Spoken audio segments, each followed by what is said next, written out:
So hello guys. आज का हमारा टॉपिक है मैटरनल मॉर्टेलिटी रेट, जिसे हम एमएमआर भी बोलते हैं। वैसे बहुत सारे रेट होते हैं, जैसे कि maternal mortality rate, infant mortality rate, child mortality rate. तो इसमें से सबसे इम्पोर्टेंट जो है वो मैटरनल मॉर्टेलिटी रेट है। मैटरनल मॉर्टेलिटी रेट कब कब कंसिडर किए जाते हैं, जबकि उसमें कुछ टर्म्स एंड कंडीशंस है। जैसे कि मैटरनल मॉर्टेलिटी रेट हम कभी भी नहीं बोलते, कोई लेडीज की डेथ हो गई तो उसको हम मैटरनल मॉर्टेलिटी नहीं बोलेंगे। मैटरनल माने जो होता है वो एक माँ, मदर। मॉर्टेलिटी मतलब डेथ।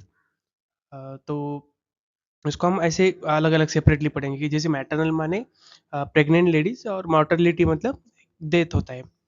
तो मैटरनल मॉर्टेलिटी हम कब कंसिडर करते हैं कि जब लेडीज जो है, वुमन्स जो क्या होनी चाहिए, प्रेग्नेंट।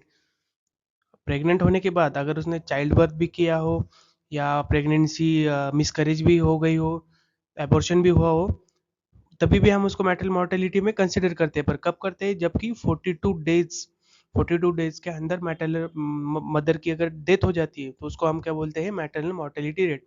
इसमें सबसे मेन जो पॉइंट है वो 42 डेज के अंदर अगर मदर की डेथ हो जाती है, जबकि वो प्रेग्नेंट है, प्रेगनेंसी से डिलीवरी या फिर डिलीवरी हो ना हो वो मैटर नहीं है। 42 डेज के अंदर अगर मदर की डेथ हो जाती है तो उसको हम क्या बोलते हैं, मैटरनल मॉर्टेलिटी रेट। उसमें भी कुछ कुछ पॉइंट है, जैसे बहुत इंपॉर्टेंट पॉइंट है, irrespective of the duration, duration और द साइट ऑफ प्रेगनेंसी। इसको हम आगे पढ़ेंगे। इसमें बहुत इंपॉर्टेंट पॉइंट है कि जैसे कि पहला, with in 42 days of the termination of pregnancy. जैसे कि 42 डेज कब कंसिडर करते हैं कि अगर एक लेडीज हो, वो प्रेग्नेंट हो गई है, उसके बाद अगर उसने चाइल्ड बर्थ किया है, जैसे कि वो पहला पॉइंट देखिए, गिव दी चाइल्ड बर्थ।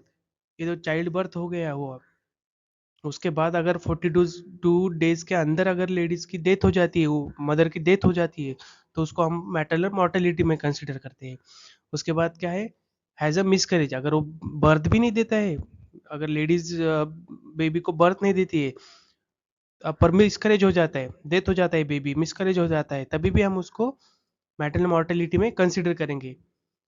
ठीक है, अगर मिसकैरेज हो गया, अगर और जो मदर है वो लाइव है, 42 डेज के दिन के बाद भी जिंदा है, तो हम उसको मैटरनल मॉर्टेलिटी में कंसिडर नहीं करेंगे।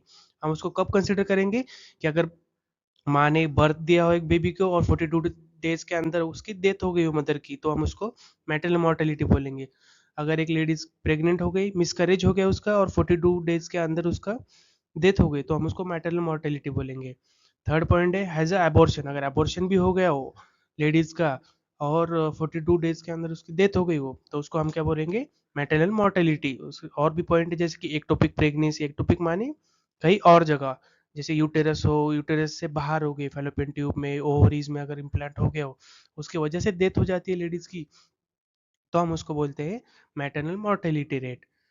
तो इसका सबसे मेन पॉइंट है, विद इन 42 डेज माने 6 वीक्स के अंदर मदर की डेथ हो जाती है, तो उसको हम कब कंसिडर करते हैं, मैटरनल मॉर्टेलिटी रेट में। ये हो गया फर्स्ट पॉइंट, 42 डेज के अंदर मदर की डेथ होनी चाहिए, बेबी डिलीवर हो या फिर मिसकैरेज हो, एबॉर्शन हो, कुछ भी हो, वो मैटर नहीं करता है। बस अगर 42 डेज के अंदर प्रेग्नेंट हो गई लेडीज, और उसकी प्रेगनेंसी की वजह से 42 डेज के अंदर डेथ हो जाती है, तो उसको हम मैटरनल मॉर्टेलिटी रेट बोलते हैं। दूसरा पॉइंट है, irrespective of the duration of pregnancy.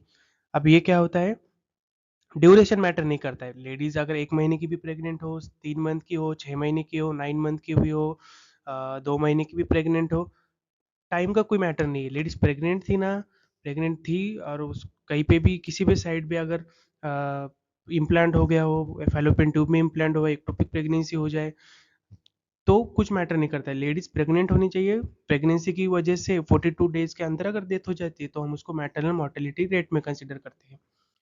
Third point जो है, irrespective of the site of pregnancy. जैसे मैंने बोला था कि 1 मंथ हो, कहीं पे भी इम्प्लांट हो, साइट कुछ मैटर नहीं करती है। जैसे एक्टोपिक प्रेगनेंसी हो, फैलोपियन फैलोपियन ट्यूब में भी अगर इम्प्लांट हुआ हो, उसकी वजह से डेथ हो जाए, या फिर बेबी यूटेरस में था, या फिर ओवरी में इम्प्लांट हुआ था, एब्डोमेन में इम्प्लांट हुआ था, जिसे एक्टोपिक प्रेगनेंसी बोलते हैं। अगर कहीं पे भी प्रेगनेंसी हो, वो मैटर नहीं करता है। प्रेगनेंसी की वजह से विद इन 42 डेज के अंदर अगर डेथ हो जाती है लेडीज की, तो उसको हम मैटरनल मॉर्टेलिटी में कंसिडर करते हैं। अब वो चाइल्ड बर्थ हो जाए, चाइल्ड बर्थ ना हो, एबॉर्शन हो, मिसकैरेज हो, कुछ भी हो जाए, सबसे मेन पॉइंट है प्रेग्नेंट लेडीज होनी चाहिए। विद इन 42 डेज के अंदर वो कुछ भी हो जाए, उसमें प्रेगनेंसी एक्टोपिक हो, डिलीवरी हो ना हो, मिसकैरेज हो, कुछ भी हो जाए, तो उसको हम किस में कंसिडर करते हैं, मैटरनल मोर्टेलिटी में। तो ये पॉइंट हो गए। अब कॉजेस देखते हैं, कॉजेस ऑफ मैटरनल मोर्टेलिटी। जब मेजर मेजर कॉजेस, बहुत सारे कॉजेस हो सकते हैं, पर मेजर कॉजेस जो है, सबसे पहला है जो हीमोरेज। हीमोरेज क्या होता है कि bleeding, excessive bleeding. Excessive bleeding कब कंसिडर होता है कि जब पोस्टपार्टम हीमोरेज जैसे बोलते हैं हम। अब देखिए नॉर्मल डिलीवरी हो जाए, अगर नॉर्मल डिलीवरी के लिए हम कितना कंसिडर करते हैं blood loss, 500 ml, with in 500 होना चाहिए, 500 ml से कम होना चाहिए ब्लड लॉस, तब हम उसको नॉर्मल डिलीवरी बोल सकते हैं। अगर 500 ml से ज़्यादा हो जाए नॉर्मल डिलीवरी में ब्लड लॉस, तो हम उसको पोस्टपार्टम हीमोरेज बोलते हैं, एक्सेसिव लॉस ऑफ ब्लड। और अगर लेडीज की सीजरियन सेक्शन हो जाए, अगर सीजरियन सेक्शन में कितना होता है, 1 लीटर, 1 लीटर के अंदर होना चाहिए ब्लड लॉस। अगर 1 लीटर के अंदर ब्लड लॉस होता है तो ठीक है, नॉर्मल डिलीवरी कंसिडर करेंगे। अगर 1 लीटर से ज़्यादा हो जाए तो उसको हम पोस्टपार्टम हीमोरेज में कंसिडर करते हैं, किसमें, सीजरियन सेक्शंस में। तो इसमें एक ही पॉइंट है कि ब्लड लॉस ज़्यादा नहीं होना चाहिए। अगर ब्लड लॉस ज़्यादा हो जाता है बहुत लेडीज़ का, तो मैटरनल मोर्टेलिटी रेट बढ़ जाता है, मदर की डेथ हो जाती है हाइपोवॉल्यूमिक शॉक की वजह से। Second one point is a hypertensive disorder, जैसे इक्लेम्शिया, प्रीक्लेम्शिया। ये आफ्टर डिलीव सॉरी, जब लेडीज प्रेग्नेंट हो जाती है तब उसको हाइपरटेंसिव डिसऑर्डर्स हो जाते हैं, जैसे कि इक्लेम्शिया, प्रीक्लेम्शिया। जैसे हमारा बीपी जिसे बोलते हैं, हाई ब्लड प्रेशर जिसे बोलते हैं, हाइपरटेंशन जिसे बोलते हैं, वैसे ही अगर प्रेग्नेंट लेडीज में ब्लड प्रेशर हो जाए, का प्रॉब्लम हो जाए, तो उसको हम क्या बोलेंगे, इक्लेम्शिया और प्री इक्लेम्शिया। तो ये समझ में आ गई, ये बहुत बड़ा पॉइंट होता है, इसकी वजह से लेडीज को सीजर्स आते हैं, कन्वल्जन्स आते हैं, प्रोटीन लॉस होता है, क्योंकि प्रोटीन यूरिया हो जाता है, बहुत सी चीज़ें हो जाती है। तो इससे वजह से भी बहुत सी लेडीज की डेथ हो जाती है। अब थर्ड पॉइंट क्या है, सेप्सिस। सेप्सिस माने क्या होता है, इन्फेक्शन। अगर लेडीज को प्रेगनेंसी की वजह से, फॉर एग्जांपल अगर एक लेडीज को एबॉर्शन करवाना था, पर प्रॉपर तरीके से एबॉर्शन नहीं हुआ, उस वक्त उन्होंने सेप्सिक कंडीशन फॉलो की, प्रॉपर तरीके से हैंड हाइजीन नहीं की हो, आईपीसी प्रैक्टिसेस फॉलो नहीं की हो, तो उसकी वजह से क्या हुआ, लेडीज को सेप्सिक हो गया, सेप्सिक शॉक बैठ गया लेडीज को, और उस सेप्सिस की वजह से लेडीज की डेथ हो गई। लेडीज की डेथ कब हुई, प्रेगनेंसी में हुई। प्रेगनेंसी टर्म बहुत इंपॉर्टेंट है मैटरनल मोर्टेलिटी में। अगर लेडीज प्रेग्नेंट नहीं थी और तब उसको सेप्सिक शॉक हो गया किसी और कंडीशन की वजह से, तब हम उसको मैटरनल मोर्टेलिटी रेट में कंसिडर नहीं करते।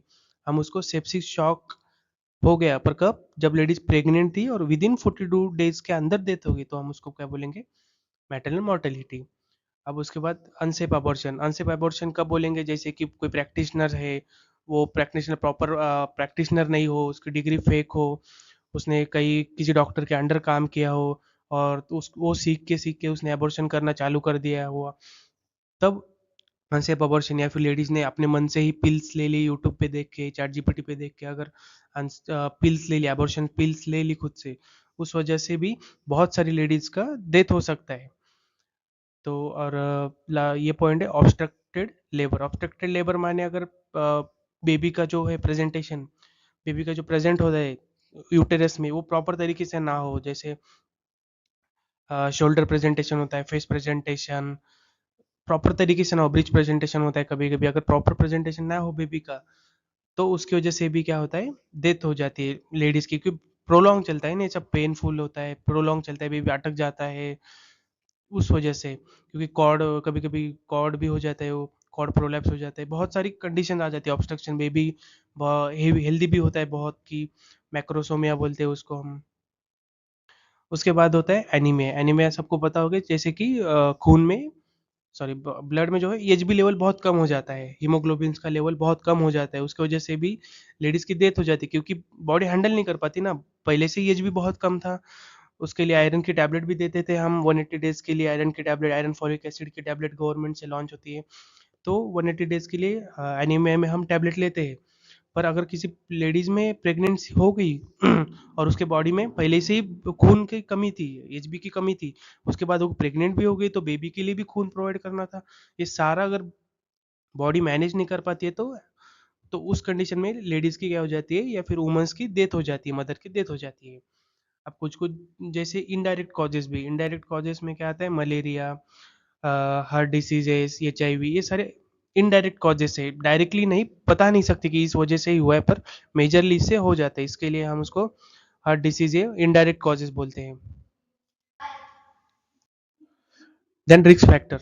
अब रिस्क फैक्टर क्या होता है, ये बहुत इंपॉर्टेंट अब है। कॉजेस एंड रिस्क फैक्टर बहुत अलग अलग चीज होती है। कॉजेस माने एग्जैक्टली उसी चीज की वजह से कुछ कंडीशंस हो जाती है, उसको हम कॉजेस बोलते हैं। रिस्क फैक्टर मतलब इसकी वजह से हो सकता है ऐसा। फॉर एग्जांपल सिगरेट की वजह से, ये सिगरेट क्या है, कैंसर का रिस्क फैक्टर है। सिगरेट पीने से क्या होता है, कैंसर हो जाता है, पर एग्जैक्ट नहीं बता सकते कि सिगरेट पिया तो, अगर राम और श्याम सिगरेट पी रहे हैं, हाँ, अगर राम और श्याम सिगरेट पी रहे, तो राम सिगरेट पी रहा है 10 साल से, श्याम भी सिगरेट 10 साल से पी रहा है, पर राम को कैंसर हो गया पर श्याम को कैंसर नहीं हुआ। क्यों नहीं हुआ? क्योंकि सिगरेट एक रिस्क फैक्टर है। अगर हुई 50-50% चांसेस होता है, अगर हो भी सकता है या फिर नहीं भी हो सकता है, तो उसको हम क्या बोलते हैं, रिस्क फैक्टर। तो इस रिस्क फैक्टर में क्या क्या आता है, अर्ली और लेट मैटरनल एज, मतलब बहुत चाइल्ड मैरिज कर दिया तभी प्रेग्नेंट हो गई लेडीज, तो वो वेट, बेबी का वेट और लेडीज का प्रॉपर डेवलपमेंट नहीं हो पाता है, तो उसकी वजह से भी डेथ हो जाती है वुमेन्स की। उसके बाद poor nutrition, इनएडिक्वेट antenatal care. Antenatal मतलब प्रेगनेंसी के पहले जो केयर की जाती है मदर्स की, उसको एंटीनेटल केयर बोलते हैं। प्रॉपर तरीके से नहीं हो, लो सोशो इकोनॉमिकल स्टेटस, पैसे ना हो, प्रॉपर हाइजीन ना मेंटेन की हो, प्रॉपर तरीके से न्यूट्रिशनल मील ना मिला हो लेडीज को, उसकी वजह से भी डेथ हो जाती है। मल्टीपैरिटी, तो ये बहुत बड़ा एक पॉइंट होता है कि लो सोशो इकोनॉमिकल स्टेटस।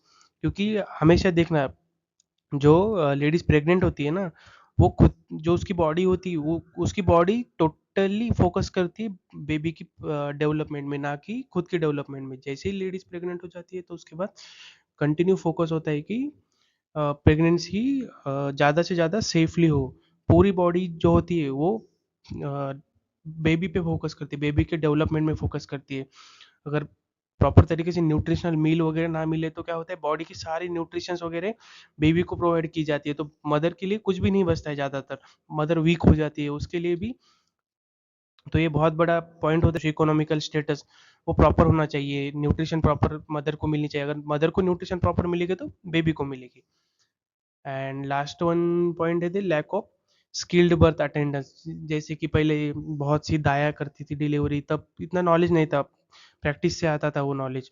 तो ये भी बहुत बड़ा पॉइंट होता है।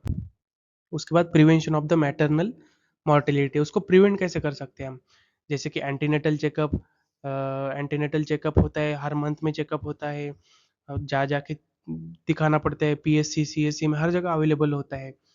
उसके बाद इंस्टीट्यूशनल डिलीवरीज होता है। उसके बाद स्किल्ड बर्थ अटेंडेंस होता है, emergency obstructed care, anaemia prevention, family planning, early identification of high risk pregnancy जैसे कि प्री क्लेम्शिया, इक्लेम्शिया जिसे हम बोलते हैं, वो होता है इसमें।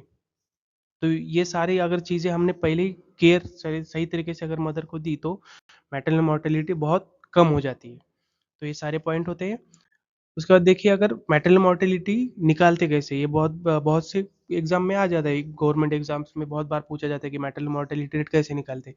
तो इसका एक फॉर्मूला है, जैसे ऊपर जो होना चाहिए, नंबर ऑफ मैटरनल डेथ, ये जो डेथ होता है ये कितना ले, तो पूरे साल में जितना डेथ हो जाता है वो हमको लेना पड़ेगा। एक एनुअल ईयर का होता है पूरा MMR रेट वगैरह, जो चाइल्ड बर्थ का रेट होता है।